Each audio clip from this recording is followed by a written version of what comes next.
Assalamualaikum. Selamat datang ke Bismillah Homestay. Hari ni saya nak tunjuk cara check in dan apa yang ada di dalam. Mari ikut saya.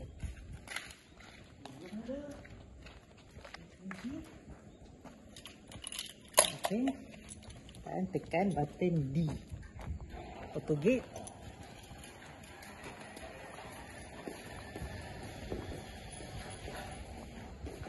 Kemudian buka kunci ini. Dan next, sentuh kad yang diberikan dan pusing ke arah kanan. Okey. Terus mula-mula register, letakkan kad pengenalan dan tindih kunci, ambil gambar dan hantar kepada saya. Okay, so TV ada Netflix.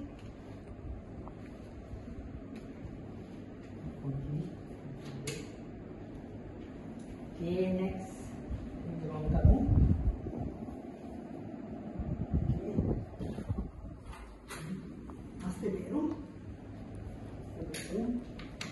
Ada aircon, top air.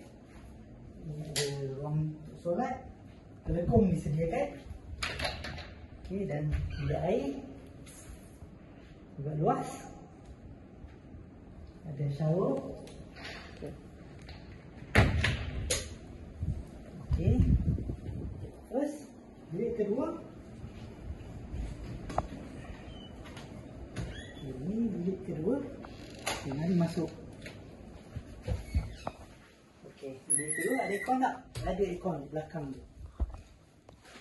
Mitsubishi electric. Okay, next.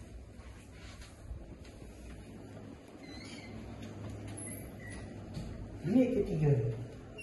Bilik ketiga. Bilik kipas. Dan ada kerusi, meja. Dan ada aircon tak? Ada aircon. Fuji Air. Okay. Next. Dapur. Di dapur kita ada kuih. Kuih ada air panas, kopi panas, air tea dan baby milk sejuk, dan of course ada untuk air ais juga. Okey, sangat mudah. Okey, next ada dapur, set dapur. So kalau dapur, kalau masak, okey, masak mudahlah. Okey, nak bertanggungjawab.